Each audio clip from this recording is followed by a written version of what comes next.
ஜனநாயகன் படம் தொடர்பாக ஒரு 6 பேரை கைது பண்ணியிருக்காங்க. அது மட்டும் இல்லாமல் அடுத்தடுத்து முக்கிய புள்ளிகள் சிக்குவார்கள்னு சொல்லிட்டு இருக்காங்க. 6 பேரை கைது பண்ணியிருக்கதா போலீஸ் சொல்லியிருக்காங்க. அது யார் 6 பேருங்கிறத இது வரைக்கும் சொல்லலை. பேர் டீட்டெயில்ஸ் எதுவுமே கிடையாது. அவங்க இந்த திரைத்துறையை சம்மந்தப்பட்டவங்களா அப்படிங்கிறதும் இது வரைக்கும் தெரியல. கூகுள் டிரைவ் அதில் ஹேக் பண்ணியிருப்பாங்க அப்படிங்கிற மாதிரி சந்தேகத்தின் பேரில் கைது பண்ணியிருக்கிறதா ஒரு செய்திகள் உலா வந்துட்டு இருக்கு. தீவிரமான விசாரணை, அதாவது துருவி விசாரிச்சா இந்த கண்டென்ட் எங்கேருந்து வெளியில் வந்தது அப்படிங்கிறத 100% கண்டுபிடிச்சிட முடியும். ஆனால் சென்சார்லேருந்து வெளியில் வரலைங்கிறதுக்கு இன்னொரு விஷயமும் சொல்லலாம். அப்படின்னா ஆனால் வெளியே வந்ததை தைரியமாக கேபிள் டிவியில் போடுறது, எல்லாரையும் பார்க்க வைக்கிறது, அங்கங்கே பார்க்கறது, அந்த மாதிரிலாம் இருக்கும்போது இதை எப்படி சார் பார்க்குறது? பயங்கரமான அயோக்கியத்தனம். அதாவது ஒரு படம் எவன் பணம் போட்டு எவன் கஷ்டப்பட்டு எப்படியெல்லாம் உழைச்சி எப்படியெல்லாம் வேர்வை செஞ்சு ஒரு படம் அப்படின்னா ஒரு பெரிய படமோ சின்ன படமோ லைட்மேன்லேருந்து ப்ரொடக்ஷன் பாய், தண்ணி கொடுக்குற பையன் வரைக்கும், சாப்பாடு போடுற பையன் வரைக்கும் அவனுடைய உழைப்பு, மொத்த உழைப்பில் தான் ஒரு படத்தையே உருவாக்க முடியும். ஒரு யூனிட்டி அப்படி தயாரிக்கப்பட்ட ஒரு சினிமாவை வெளியிட்டது, இணையதளங்களில் வெளியிட்டதே மிகப்பெரிய ஒரு தப்பு. சினிமா துறையே வேண்டாம் என்று அரசியல் துறைக்கு போன விஜய் திரும்பவும் ஒரு புதிய படம் நடிக்க இருப்பதாகவே ஒரு தகவல் வெளியாயிருக்கு. நம்ம ஏற்கனவே விஜய் கடைசி படம் ஜனநாயகன்னு சொன்ன அந்த காலகட்டத்திலேருந்தே சொல்லிக்கிட்டு இருக்கோம். விஜய் மறுபடியும் சினிமா துறையில் நடிக்க ஆரம்பிப்பார், மறுபடியும் தொடர்ந்து படங்கள் நடிப்பாருங்கிறத நம்ம தெளிவுபடுத்திக்கிட்டே தான் இருக்கோம். அது எப்படின்னா, அறம் நாடு நேயர்களுக்கு அன்பான வணக்கம். இன்று நம்முடன் இணைந்திருப்பவர் சினிமா தயாரிப்பாளர் மற்றும் சினிமா விமர்சகர் பாலாஜி பிரபு சார் அவர்கள். சார் வணக்கம். வணக்கம் சார். ஜனநாயகன் படம் விவகாரம் நாளுக்கு நாள் புது விஷயங்கள் வெளியே வந்துக்கிட்டே இருக்குது சார். அந்த வரிசையில் இப்போ பார்த்தீங்கன்னா ஜனநாயகன் படம் தொடர்பாக ஒரு 6 பேரை கைது பண்ணியிருக்காங்க. அவங்க இந்த படத்தை காட்சிகளெல்லாம் வெளியிட்டதாகவும் அவங்கள்ட்ட நிறைய பொருட்களை ரெக்கவரி பண்ணியிருக்காங்க. அது மட்டும் இல்லாமல் அடுத்தடுத்து முக்கிய புள்ளிகள் சிக்குவார்கள்னு சொல்லிட்டு இருக்காங்க. நிறைய கேள்விகள் இருக்குது. ஃபஸ்ட்டு இந்த கேள்விக்கு பதில் சொல்லுங்கள் சார். 6 பேரை கைது பண்ணியிருக்கதா போலீஸ் சொல்லியிருக்காங்க. அது யார் 6 பேருங்கிறத இது வரைக்கும் சொல்லலை. பேர் டீட்டெயில்ஸ் எதுவுமே கிடையாது. அவங்க இந்த திரைத்துறையை சம்மந்தப்பட்டவங்களா அப்படிங்கிறதும் இது வரைக்கும் தெரியல. அவங்க இந்த எப்படி சொல்கிறது, கூகுள் டிரைவ் அதில் ஹேக் பண்ணியிருப்பாங்க அப்படிங்கிற மாதிரி சந்தேகத்தின் பேரில் கைது பண்ணியிருக்கிறதா ஒரு செய்திகள் உலா வந்துட்டுருக்கு. இந்த கண்டென்ட் பார்த்திங்கன்னா இன்றைக்கி வெளிவந்திருக்கு. எப்படி வெளிவந்திருக்கு அப்படிங்கிறதுல நிறைய கேள்விகள் இருக்குது. இது எப்படி வெளியில் வரும், என்னென்ன சாத்தியக்கூறுகள் இருக்குது அப்படின்ற கேள்விகள் இருக்குது. சென்சார் போர்ட்லேருந்து வெளியில் வந்திருக்குமா அப்படின்னா அது நிச்சயமாக சென்சார் போர்ட்லேருந்து வெளியில் வந்திருக்கிறதுக்கான வாய்ப்புகள் இல்லை. காரணம் என்ன அப்படின்னா, சென்சார் இப்போ அப்ளை பண்ணும்போது க்யூப்லேருந்து ஒரு ஹார்ட் டிஸ்கில் காப்பி பண்ணி கொடுப்பாங்க அந்த மாஸ்டரிங் பண்ண படத்தை. அது சென்சாருக்கு காட்டுறதுக்கு அந்த சென்சாருக்கு போடுற அந்த தேட்டரில் போடும்போது ஒரு பாஸ்வேர்டு ஒன்று சொல்லுவாங்க. அது 1 டைம் பாஸ்வேர்டு மாதிரி. அந்த பாஸ்வேர்டு போட்டால் மட்டும்தான் அது அந்த படம் ஓடும். அந்த படம் முடிஞ்சோன்னே பார்த்தீங்கன்னா அந்த ஹார்ட் டிஸ்கை அந்த சென்சார் போர்டு ஆஃபீஸர்கிட்ட கொடுத்துருவாங்க. அந்த சென்சார் போர்டு ஆஃபீஸரால் அந்த ஹார்ட் டிஸ்கை மறுபடியும் வேறு ஏதாவது தேட்டரில் போட்டு பார்க்க முடியுமா அப்படின்னா பார்க்க முடியாது. அது மறுபடியும் ப்ரொடியூசர் க்யூபுக்கு வேறு தேட்டரில் பார்க்கணுன்னா லெட்ரு கொடுத்து மறுபடியும் அந்த 1 டைம் பாஸ்வேர்டை வாங்கி தான் அந்த ஹார்ட் டிஸ்கை மறுபடியும் யூஸ் பண்ண முடியும். ஸோ அதனால் அந்த சென்சார் போர்ட்லேருந்து வெளியில் வந்துருச்சு அப்படின்னு சொல்கிறாங்களே அந்த குற்றச்சாட்டு, அது 100க்கு 100 உண்மை கிடையாது. ஏன்னா நான் சொன்ன மாதிரி பார்த்திங்கன்னா அந்த ஹார்ட் டிஸ்க் அது எப்படின்னா கீவேர்டு இருந்தால் மட்டும்தான் ஆப்ரேட் பண்ண முடியும். அது ஒரு லாக்டு ஹார்ட் டிஸ்க்குன்னு சொல்லலாம். இது ஒரு பக்கம். இன்னொரு பக்கம் பார்த்திங்கன்னா க்யூப்லேருந்து வெளியில் வந்திருக்குமா அப்படின்னு கேட்குறாங்க. க்யூப்லேருந்துலாம் வெளியில் வர்றதுக்கு வாய்ப்பே கிடையாது. ஏன்னா 400-500 கோடி போட்டு படம் எடுக்கிறதுங்கிறது இந்த இந்திய சினிமாவில் சாதாரணமாக போச்சு. க்யூபெல்லாம் பார்த்திங்கன்னா இன்டர்நேஷ்னல் ஸ்டாண்டர்டு உள்ள ஒரு கம்பெனி. ஸோ ஒரே ஒரு இடத்துல தப்பு நடந்து போச்சுன்னா அது டோட்டலாக அவங்களோட க்ரெடிபிலிட்டி, அவங்களோட டோட்டல் நம்பகத்தன்மையை உடைச்சி சுக்கு ஆக்கிரும். அதுக்கு வாய்ப்பே கிடையாது. இன்னொரு பக்கம் பார்த்திங்கன்னா க்யூபுக்குள்ளே நீங்கள் போனீங்கன்னா அந்த ஆஃபீஸ்க்குள்ளே டோட்டலாக 24 hours பார்த்திங்கன்னா சர்வலன்ஸ் கேமரா இருக்கும். எல்லா பக்கமும் லூக் அண்ட் கார்னரில் இருக்கும். ஸோ அப்படி இருக்கும்போது எங்கேயுமே திருட்டு காப்பி எடுக்கிறதுக்கோ அதை வெளியில் எடுத்துகிட்டு போகிறதுக்கோ வாய்ப்பே இல்லை. அதனால் க்யூப் அப்படிங்கிறதும் கிடையாது. ஸோ இது எங்கேருந்து வந்திருக்கும் அப்படின்னா, நான் சொன்னேன்ல சென்சார் பார்க்குறதுக்கு ஒரு ஹார்ட் டிஸ்கில் காப்பி பண்ணி கொடுப்பாங்க. அது லாக்டு ஹார்ட் டிஸ்க்னு சொல்லலாம். மக்களுக்கு புரியுறதுக்காண்டி சிம்பிளாக சொல்கிறேன் நான். அது கீ பாஸ்வேர்டு இல்லாமல் பார்க்க முடியாது. ஆனால் ப்ரொடியூசருக்கு ஒரு ஹார்ட் டிஸ்க் ஓப்பனாகவே கேட்கலாம். அந்த ஹார்ட் டிஸ்க் ப்ரொடியூசருக்கு கொடுப்பாங்க. ஏன்னா அவர் தான் பணம் போட்டு தயாரிச்சிருக்காரு, அவரோட ப்ராடக்ட் தான். அப்படின்னும் போது அவர் இந்த ஹார்ட் டிஸ்க் நீங்கள் ஓப்பன் ஹார்ட் டிஸ்க் ஒன்று கொடுங்க அப்படின்னு கேட்டால் மொத்த கண்டென்ட் மாஸ்டரிங் கண்டென்ட் அதில் காப்பி பண்ணி கொடுப்பாங்க. அதை ப்ரொடியூசர் அதுலேருந்து பென்ட்ரைவுக்கு காப்பி பண்ணலாம், சிடிக்கு காப்பி பண்ணலாம், வேறு எந்த வடிவத்தில் வேணாலும் காப்பி பண்ணிக்கலாம். இப்போ ஒரு உதாரணத்துக்கு விஜயே படம் பார்க்கணும்னு ஆசைப்படுறாரு, இந்த ஹார்ட் டிஸ்க் இருந்தால் அது விஜய் வீட்டு ப்ரொஜெக்டரில் போய் போட்டால் அதுக்கு பாஸ்வேர்ட்லாம் தேவையில்லை, ஏன்னா ப்ரொடியூசர் வச்சுருக்க அந்த ஹார்ட் டிஸ்க்கு. ஸோ அப்படி இந்த ஹார்ட் டிஸ்க்கு ஏதோ ஒரு காரணத்தினால சர்க்குலேஷனுக்குள்ளே வந்திருக்கு, அதான் உண்மை. இப்போ என்ன சொல்கிறாங்க அப்படின்னா, இந்த ஜனநாயகன் படத்துக்கு தணிக்கை கிடைக்கல, 9ஆம் தேதி ரிலீஸ் பண்ண முடியலன்னொன்னே டைரக்டர் ஹெச் வினோத் வந்து இன்னும் கொஞ்சம் இதை மெருகேற்றலாமா அப்படிங்கிற முயற்சியில் வந்து, அதாவது அன்னபூர்ணா ஸ்டுடியோஸ்னு ஹைதராபாத்தில் இருக்குது, அங்கே சில டிஐ வேலையெல்லாம் பண்ணுறதுக்காண்டி ஒரு கண்டென்ட் அனுப்புனாங்க, அந்த கண்டென்ட்லேருந்து காப்பி ஆகிருக்கலாமா, இப்படி பல கோணத்தில் சந்தேகம் இருந்தாலும் இது வெளியில் வந்தது அப்படின்றது ப்ரொடக்ஷன் சைட்லேருந்து தான் வெளியில் வந்திருக்கு, தயாரிப்பாளர் சைட்லேருந்து தான் வெளியில் வந்திருக்கே தவிர வேறு சைட்லேருந்து இது வெளியில் வர்றதுக்கு வாய்ப்பே இல்லை. இதுதான் இப்படி இருக்கும்போது இது இந்த சந்தேக வலயத்துக்குள்ளே பல பேரை கொண்டு வந்திருக்காங்க. இப்போ வந்து அந்த எடிட்ரு அவர் தீவிரமாக விசாரிக்கப்படுறார். ஆனால் எனக்கு தெரிஞ்சு ஒரு சினிமாவை நம்பி தொழில் செய்கிற ஒரு ஒரு ஒரு முக்கியமான பொறுப்பில் இருக்கிறவர், உதாரணத்துக்கு டைரக்டர், எடிட்டர், சினிமோட்டோகிராஃபர், இவங்கெல்லாம் வந்து இந்த மாதிரி தவறுகள்லாம் எந்த காலத்துலேயுமே செஞ்சதாக வரலாறே கிடையாது. ஏன்னா சினிமாவே வந்து பார்த்திங்கன்னா நம்பிக்கையின் அடிப்படையில் பண்ணுற ஒரு தொழில் தான். அப்படி இருக்கும்போது இது எடிட்டருக்கெல்லாம் வாய்ப்பே கிடையாது. இந்த 6 பேர் கைது பண்ணியிருக்காங்க, இது வந்து கூகுள் டிரைவ்லேருந்து எடுத்திருப்பாங்களா அப்படிங்கிற மாதிரி பலவிதமான சந்தேகங்கள், யூகங்களில் வந்து விசாரணை நடந்துட்டு இருக்கு. சைபர் கிரைம் போலீஸ் வந்து விசாரிச்சுட்டு இருக்காங்க. தீவிரமான விசாரணை, அதாவது துருவி விசாரிச்சா இந்த கண்டென்ட் எங்கேருந்து வெளியில் வந்தது அப்படிங்கிறத 100% கண்டுபிடிச்சிட முடியும். ஆனால் சென்சார்லேருந்து வெளியில் வரல, சென்சார்லேருந்து வெளியில் வரலைங்கிறதுக்கு இன்னொரு விஷயமும் சொல்லலாம். அப்படின்னா சென்சாரில் ஒரு கண்டென்ட் போகும்போது சிபிஎஃப், அதாவது censor board of film certification, CBFC காப்பின்னு போட்டிருப்பாங்க. இன்னொன்று என்னென்னா டைம் கோடு ஓடும் சென்சார் சர்டிஃபிகேட் கொடுக்குற அந்த காப்பியில். ஸோ இங்கே டைம் கோட்லாம் ஒன்றுமே இல்லைன்னும் போது சென்சார்லேருந்து வெளியில் வரல, க்யூப்லேருந்து வெளியில் வரல, நான் சொன்ன மாதிரி ப்ரொடியூசர் சைட்லேருந்து தான் வெளியில் வந்திருக்கு.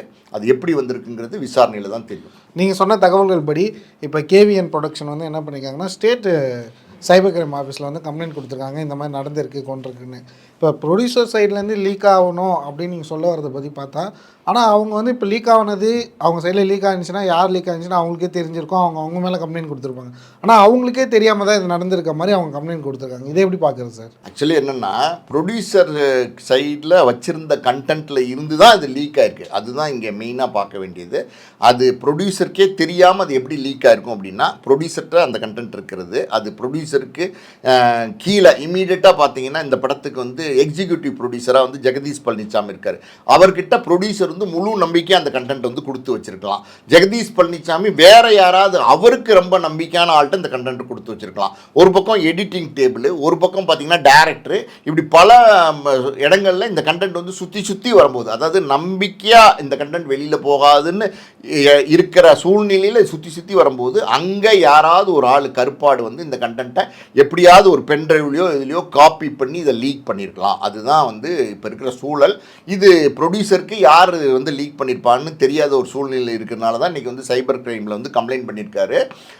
இது வந்து மிகப்பெரிய நஷ்டம். ப்ரொடியூசர் வந்து கிட்டத்தட்ட 400 கோடி ரூபா அப்படியே கடலில் போட்ட மாதிரி, ஒரு நகைக்கடையில் ஒரு 400 கோடி ரூபா இப்போது பெருமானமான ஒரு பணத்தையோ இல்லை நகையோ கொள்ளையடித்தா போலீஸ் வந்து எவ்வளோ தீவிரமாக விசாரணை பண்ணி அந்த குற்றவாளியை பிடிப்பாங்களோ, அந்த குற்றவாளிக்கு எப்படி அதிகபட்ச தண்டனை கொடுப்பாங்களோ, அந்த மாதிரி இந்த சினிமா தானே, ஒரு படம் தானே அப்படின்னு நினைக்கக்கூடாது. இது எப்படின்னா 400-500 பேரோட உழைப்பு, பெரிய முதலீடு அதெல்லாம் இல்லாமல், இது இப்போ பெரிய படங்கள் எல்லாமே 400-500 கோடியில் தயாரிக்கிறாங்கன்னும் போது இது சினிமாக்கே பாதுகாப்பு இல்லாத ஒரு சூழ்நிலையை உருவாக்கலாம். எப்படின்னா, இப்போ அடுத்த ரஜினி படம், கமல் படம், விஜய் படம் எல்லாமே பார்த்திங்கன்னா, அஜித் படம் எல்லாம் பெரிய முதலீட்டில் தயாரிக்கிறாங்க. இப்படி வந்து படமே ரிலீஸ் ஆகிறதுக்கு முன்னாடி ஒரு கண்டென்ட் அப்படியே வெளியில் வந்துடுது, லட்டு மாதிரி வெளியில் வந்துடுதுன்னா என்ன பாதுகாப்பு இருக்குது? தொழிலுக்கே பாதுகாப்பு இல்லையே. அப்படின்னும் போது இது இந்த சம்பவம் இது வரைக்கும் நடந்ததில்லை.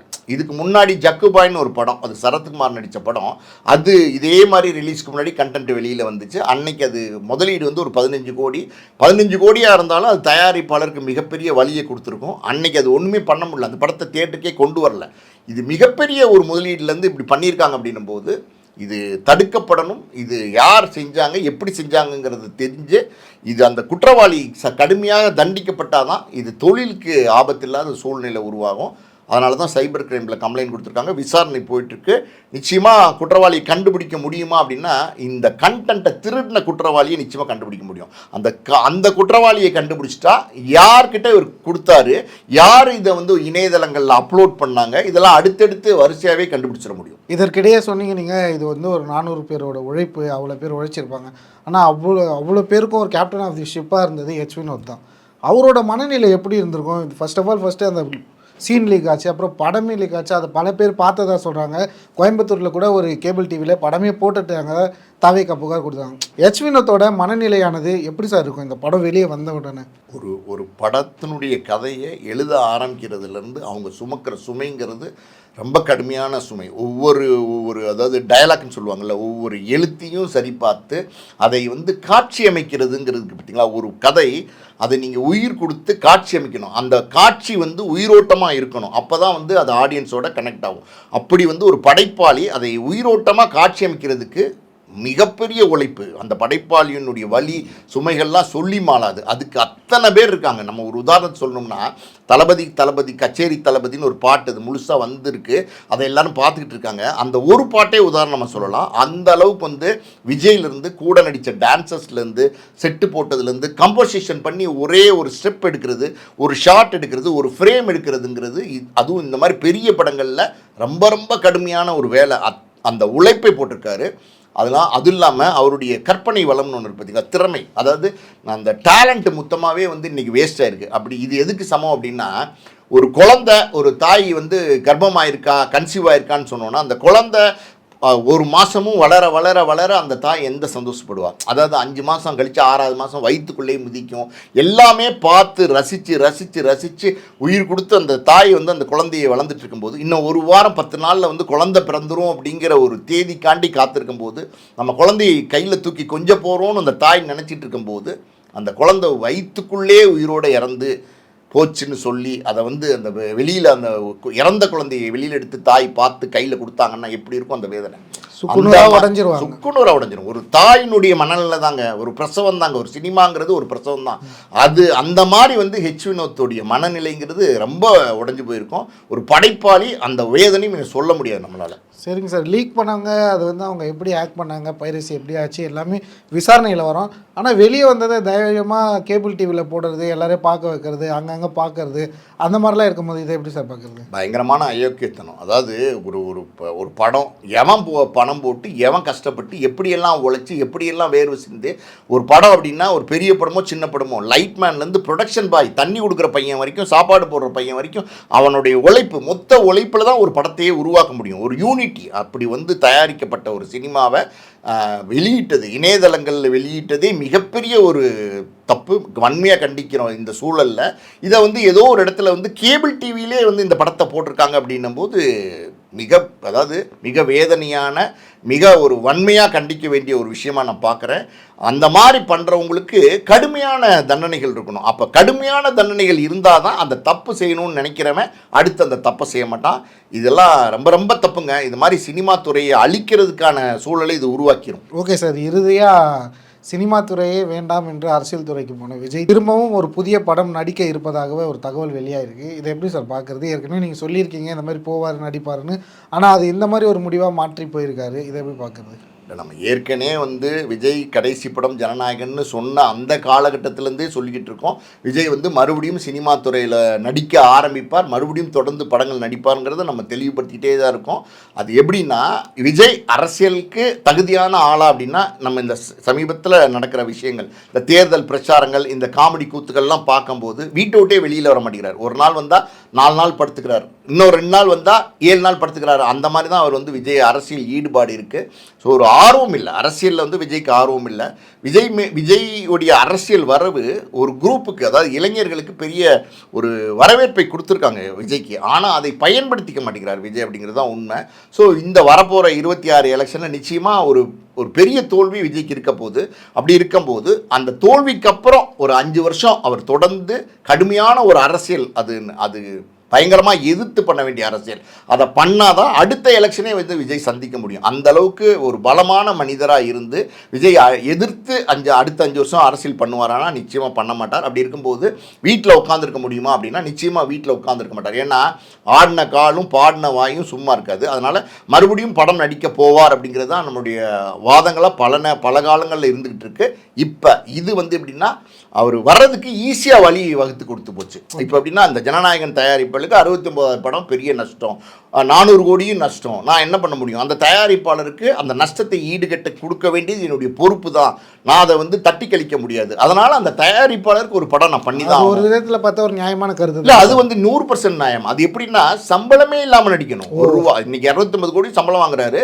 அந்த சம்பளமே இல்லாமல் விஜய் ஒரு படம் ஃப்ரீயா பண்ணி திருப்பி ஃப்ரீயா பண்ணி கொடுத்தாதான் அது காஸ்ட் ஆஃப் ப்ரொடக்ஷன் வெறும் 150 கோடி தான். அதுல தான் அந்த படம் எடுக்கப்படும் விஜய் சம்பளம் இல்லைன்னா. அப்போ அதை வந்து 500 கோடி ரூபா வரைக்கும் வியாபாரம் பண்ண முடியும். அது அந்த தயாரிப்பாளருக்கு விட்ட காசு, அதாவது போட்ட நஷ்டத்தை திருப்பி எடுத்துட முடியும். அது விஜய் பண்ணி தான் கொடுத்தாகணும். அது தார்மீகமான பொறுப்பு, கடமை.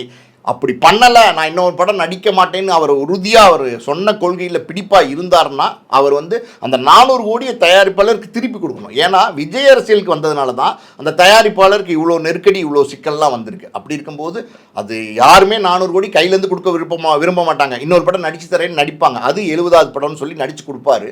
அது காரணமாக வச்சு அடுத்த படம் நடிப்பார்.